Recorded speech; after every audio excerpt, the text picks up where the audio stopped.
So why do some filmmakers intentionally seem to make their movies look ugly?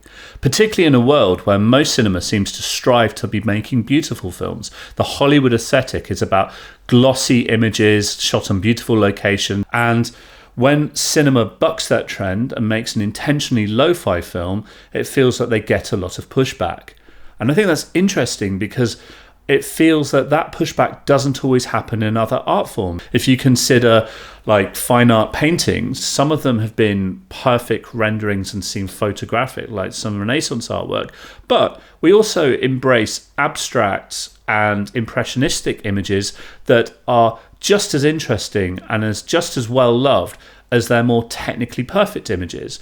But on a movie, if a filmmaker presents more abstract, impressionistic, lo-fi, degraded images, there's a bit more pushback. So do we have a different standard of beauty for movies that we'll accept compared to other art forms? Hollywood movies particularly give us a level of visual perfection that doesn't really exist in the real world. So we could argue that Hollywood isn't realistic either, so why are we holding it up to a particular standard? Anyway, in this video, I wanted to look at some examples of filmmakers that had embraced the lo-fi aesthetic in an interesting way and made interesting films that are interesting because they're lo-fi. Okay, we're going to start with one of the big dogs of lo-fi cinema, and that is Thomas Vinterberg's Festen, or as it's sometimes known in English, The Celebration.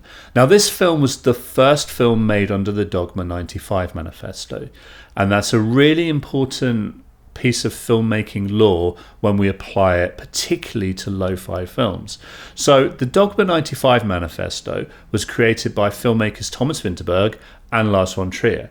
And it's effectively a set of rules that have to be applied to the making of the film. So let's have a look at the manifesto. It's sometimes known as a vow of chastity, but it basically imposes a series of limitations on the filmmaker. So if we have a look, some of the key ones are the camera can only be handheld. No additional lighting can be added to the film. The only lights are the lights that are available at the location. No additional props can be bought in. They can only use the props that exist in the location.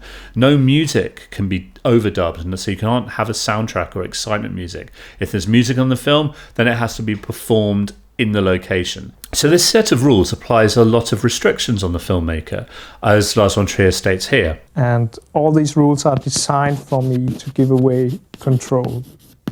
Part of the idea of the dogma thing was, of course, to get down to this basic feeling of film.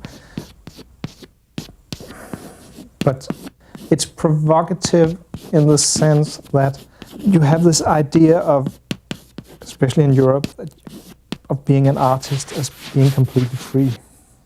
And that this is part of being an artist, is being completely free. And that is what the whole idea of dogma is arguing. So he's talking about losing some control and how that's interesting to him as a director. And generally, in the creative arts, the more power you have and the more control and the more decisions you have, you can just get decision paralysis. But if you're locked down when you're creating a piece of work and you have limitations, then it often forces you to be much more creative because you're now in problem-solving mode rather than, oh, I can just throw money at it. And then the other thing with the Dogma 95 films is if you can't throw spectacle at an audience, like a lot of movies do rely on spectacle, whether it's car chases, explosions, spectacular music, the visual spectacle of cinema, which obviously is a wonderful thing, but we can distract our audiences with spectacle. They can come away wowed even if the story's not great, even if the script isn't great, even if the acting's not great. So if you take all that stuff away, it forces you to make the film better from a narrative perspective. And Festen has that in spades. It's probably the most famous Dogma 95 because it is so good. It's about a family in crisis. It basically follows this family gathering together for a celebration. And it's funny, it's dark, it's twisted, the performances are strange, it's quirky. It has everything you want in a movie. It feels almost like a home video of an event, like it really, really happened. And the camera work is actually surprisingly interesting as well. So the cinematographer of this film was Anthony Dodd Mantle, and though he's been robbed of the tools to make it glossy, he can't do beautiful lighting, he can't do swooping Steadicam moves, That doesn't mean it's not interesting. The shot choice is unique. The camera angles are creative. The way the camera moves is interesting. You sometimes feel like you're watching a music video, the way the camera is thrown around in this absolutely aggressive style that creates its own form of spectacle. So it's a very interesting idea. And this idea about writing a creative manifesto that forces you to have certain limitations, and the limitations of Dogma 95 almost seem to have been written as a statement against Hollywood, that it's saying, well, Hollywood is this, it has these, we're going to make a good film without those things, and it's going to be just as interesting or maybe even better. So it is very much a very interesting creative statement, and there's several Dogma 95 films, but if you're interested in the movement, I would start with Festen.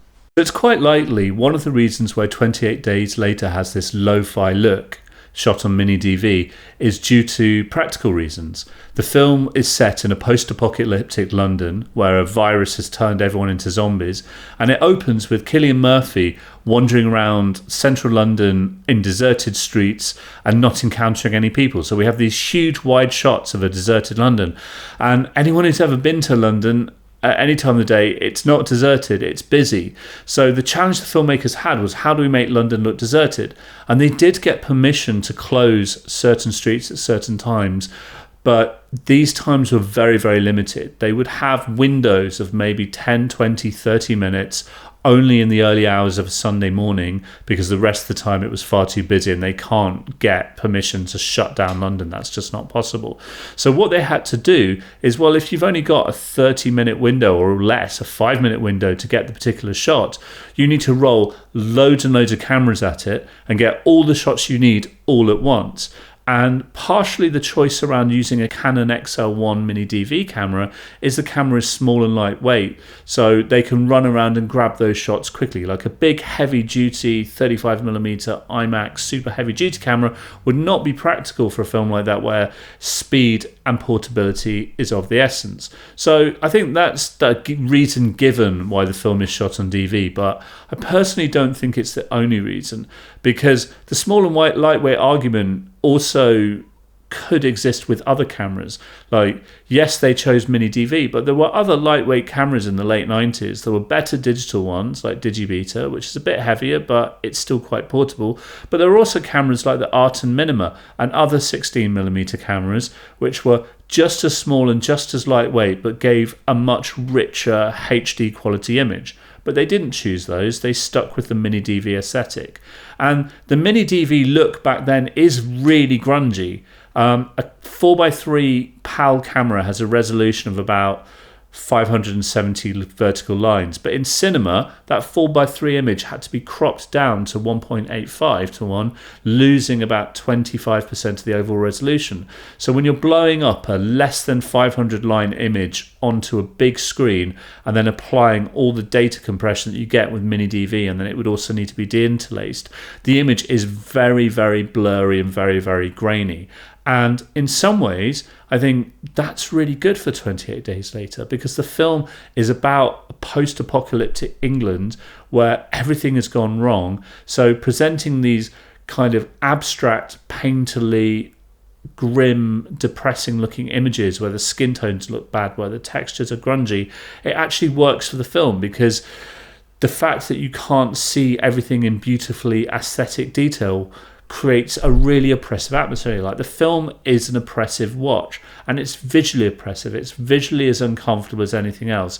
And it also, digital video creates a level of realism. Like, there's a level of Hollywood gloss you get with shooting on film that makes everything look filmic and movie, and it mediates it that when you watch a movie and it looks beautiful, we go, I'm watching a movie. But if you're watching something that looks like it was shot on a consumer handycam, the kind of video you could make yourself, then it takes away that layer of moviness, that layer of gloss, and goes, oh, this is real. This terrible thing is happening in the real world. These are real people. This is a real place. And suddenly the film is a lot more threatening. And the choice of this lo-fi format does exactly that. It grounds what could have been a straight-up glossy action movie into a place that feels much more naturalistic and has a much more documentary flavour. And I think it's a lot more powerful because of it.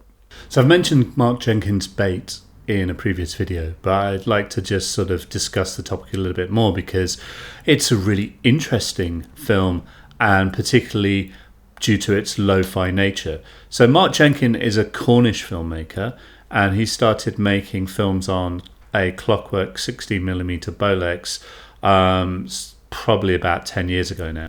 But the other thing is, to save money on processing, the film was hand processed by Mark himself. So processing film at the lab is more expensive than doing it at home DIY, and making your own chemicals to process the film is cheaper than buying the actual proper ones. So it is possible to process black and white film stock using what's called a caffeine process. I think that's the term. And that's basically a combination of instant coffee. I think there's some red wine in there, some vitamin C. You brew it all up, mix the film in. It's more complicated than that, but you can actually process film stocks at home using this process. And it works out slightly cheaper, and also it's slightly better for the environment. You're not using as nasty chemicals. The downside with home processing is it's nothing like as consistent as doing it in a film lab.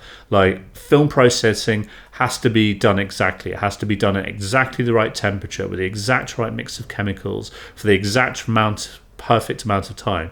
But if you're manually coating film in chemicals, manually heating it to a temperature, manually timing it, it's not going to be dead on. And if you've got lots of different reels, you're going to introduce lots of different inconsistencies, whereas the processing time and chemical strength will be slightly different on different parts of different film.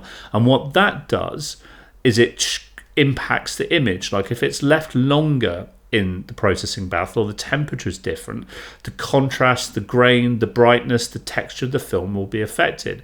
So this film, by the nature of its homebrew processing, has like this uneven texture built in, that shots get brighter or darker, and like sometimes even have like a pulsing effect, and different reels will have different contrast. So the film feels very, very uneven, and that creates an almost kind of like painterly effect on screen. It feels almost like a watercolor effect, that the film is kind of abstract and shifting and moving because the film stock is unstable. And it also, in watching a film like Bait, it reminds us of like silent cinema. So the kind of visual look you get on Bait feels a bit like the kind of visual look you get on 120-year-old silent cinema. And that's an interesting juxtaposition, because Bait is a film that is modern. It's talking about the housing crisis in Cornwall, particularly due to second homes and holiday lets. And it's a very modern topic with a modern subject matter, but the visuals hearken to 120-year-old cinema, and there's a really weird juxtaposition on that. Like, it makes a much more powerful image. Like, if the film had been shot on conventional digital or high definition, or even like a different film format, it would have looked just more like a straightforward Ken Loach kitchen sink political drama. But because it looks like a 120-year-old film teleported today, it looks like a film out of time. And again, I think it's well worth your time, and if you've not seen it, do seek it out. Darren Aronofsky's Pi, shot by the excellent Matty Libatique, is another great lo-fi film. So Pi tells the story of Max, who's a mathematics genius, who's building his own computer to try and solve this equation or find some meaning within the number pi, the 3.14159 recurring. And within the film, he encounters shadowy religious organizations and has to deal with his paranoia of perhaps being followed or people trying to acquire his technology, meanwhile dealing with crushing migraines and terrible headaches that are depicted with almost like a film horror level intensity. So the film is set in like this nightmarish world of 90s New York. The film was shot on a very, very low budget, about $60,000, and shot on 16mm. So the film is a triumph on how good it is for the cost, but it's shot on black and white reversal film.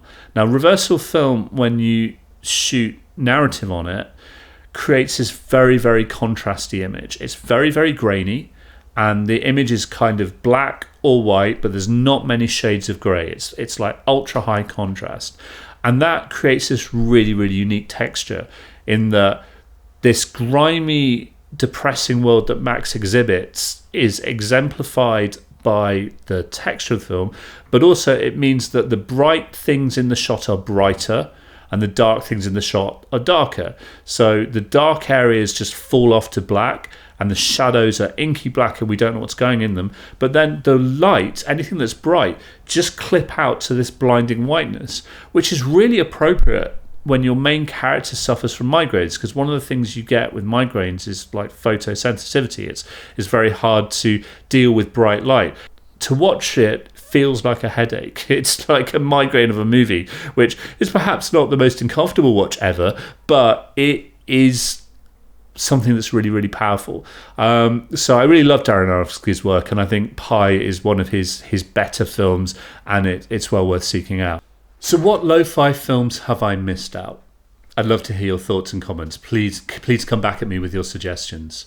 I chose these ones because they're a mixture of digital and film, and they're lo-fi for different reasons. Some it's budgetary, some it's because there's an artistic manifesto behind them, like Dogma 95, and some because it's a combination of practical reasons and artistic and creative reasons. I think we often find lo-fi images shocking, and sometimes people push back from something looking ugly because it's unpalatable, which is maybe why a lot of movies seek to be beautiful. But isn't unpalatable a powerful thing? If an image shocks you or makes you uncomfortable, then it's eliciting a visceral reaction or an emotion for you. Like if movies are just blandly beautiful, even if they're got shocking content, is the filmmaker leaving tools behind? They're not taking advantage of actually shocking the audience with the texture, embracing ugliness to get a reaction. And I think actually films like we've talked about that do that basically allow audiences to like feel stronger emotions and that visceral reaction to an image, which might not happen in a more aesthetically bland film, is something powerful. It's something that should be in cinema. And I also think it's something that cinema ignores too often, that films kind of just lean into beauty, that just lean into aesthetics. That's just, and I'm guilty of it myself. Like I normally try to make my content look good, not this video, because I worry that people will critique them. I mean, my previous videos on this channel, whenever I've got the sound or the lighting bad, people are in the things like, the sound and the lighting is bad. Yeah, but what about the content? How much does it matter? Anyway, love to hear your thoughts. Thanks for watching.